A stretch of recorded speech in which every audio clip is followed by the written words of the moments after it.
Friends who don't even write to Harry Potter, said Dobby, seizily. I expect they've just been. Wait a minute, said Harry, frowning. How do you know my friends haven't been writing to me?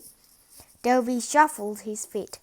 Harry Potter mustn't be angry with Dobby. Dobby did it for the best. Have you been stopping my letters? Dobby has them here, sir, said the elf, stepping nimbly out of Harry's reach. He pulled a thick wad of envelopes from the inside of the pillowcase he was wearing. Harry could make out Hermione's neat writing, Ron's untidy scroll, and even a scribble that looked as though it was from the Hogwarts gamekeeper, Hagrid. Dobby blinked anxiously up at Harry. Harry Potter mustn't be angry, Dobby hoped. If Harry Potter thought his friends had forgotten him, Harry Potter might not want to go back to school, sir. Harry wasn't listening. He made a grab for the letters, but Dobby jumped out of reach. Harry Potter will have them, sir. He gives Dobby his word that he will not return to Hogwarts. Sir, this is dangerous. You must not face. Say you won't go back, sir. No, said Harry angrily. Give me my friend's letters. Then Harry Potter leaves Dobby no choice, said the elf sadly. Before Harry could move, Dobby had darted to the bedroom door, pulled it open, and sprinted down the stairs. Mouth dry, stomach lurching, Harry sprang after him, trying not to make a sound. He jumped the last 6 steps, landing cattle on the hall carpet. Looking around for Dobby, from the dining room he heard Uncle Vernon saying, Tell Petunia that very funny story about those American plumbers. Mr. Mason, she's been dying to hear.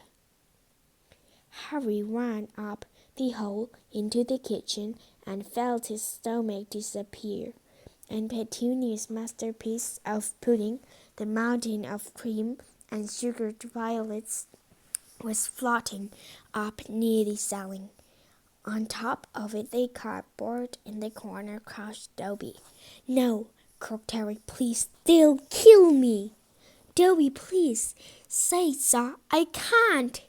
Dobby gave him a tragic look.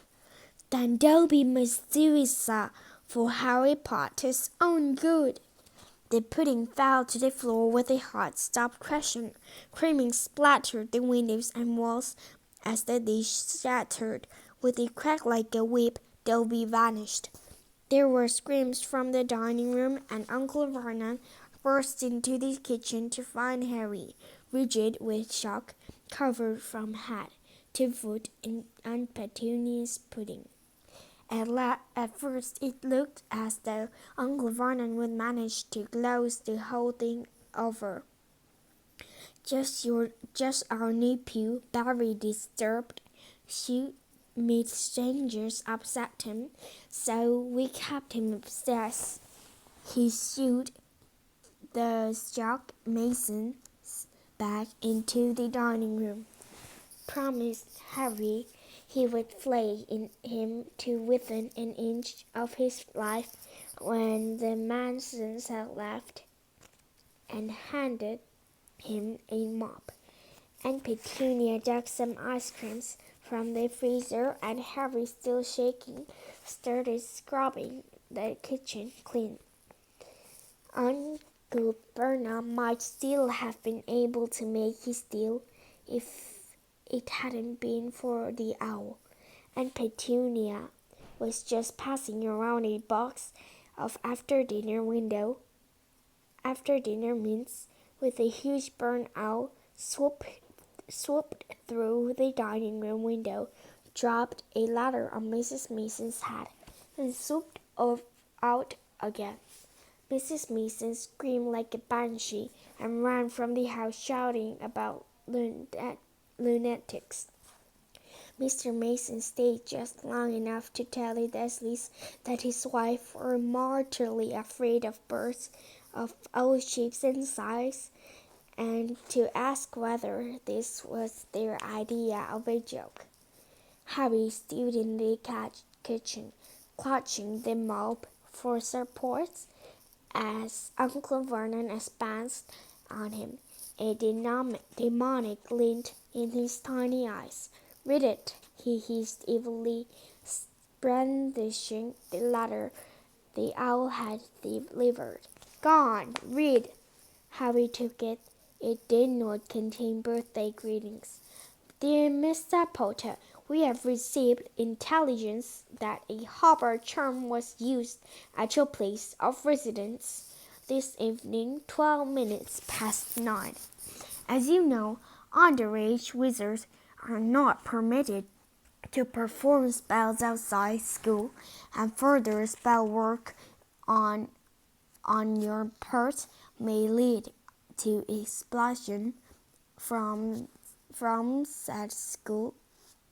Decree for the reasonable restriction on underage sorcery, 1875, paragraph C. We would also ask you to remember that any magical activities that risk notice by members of the non-magical committees, moguls, is a serious offense under Section 13 to the International Confederation of Warlocks Statute of Zachary. Enjoy your holidays.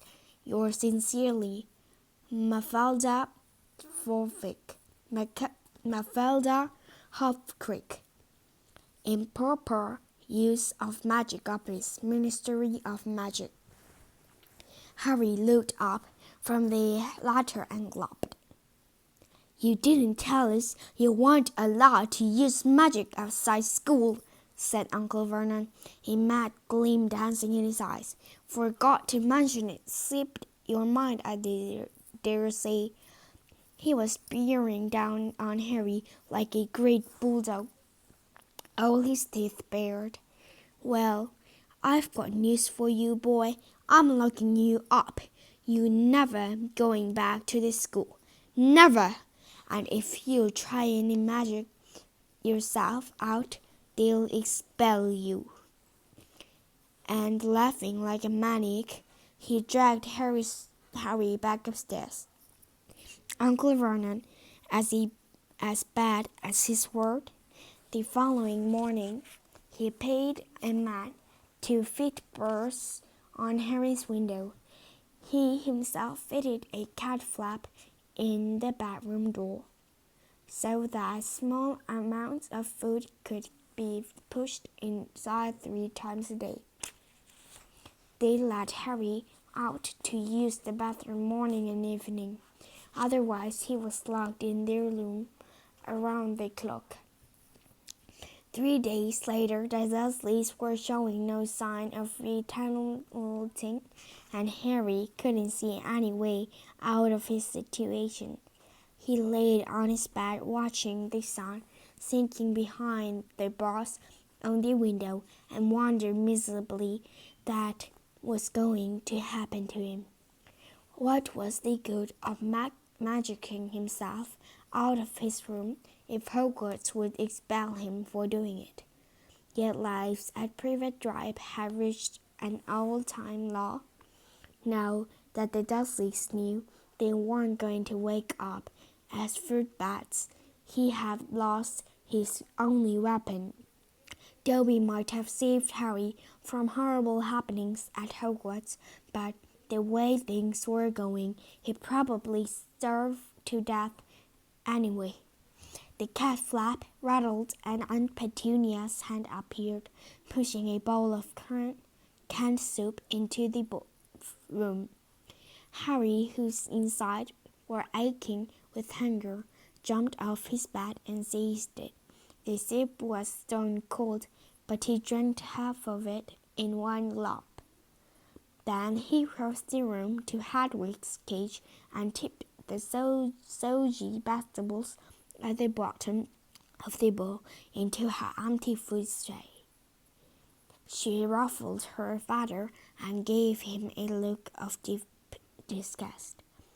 It's no good turning your break up at it. That's all we've got, said Harry grimly. He put the empty bowl back on the floor next to the cat flap and lay back down on the bed, somehow even hungrier than he had been before the soup. Suppose he was still alive in another 4 weeks. What would happen if he didn't turn up at Hogwarts? Would someone be sent to see why he hadn't come back? Would they be able to make the Dursleys let him go? The room was growing dark. Exhausted, stomach rumbling, mind spinning over the same unanswerable questions, Harry fell into an uneasy sleep. He dreamed that he was on show in a zoo, with a cur reading underage wizard attacked to his cage. People goggled through the bars at him as he lay starving and weak on a bed of straw.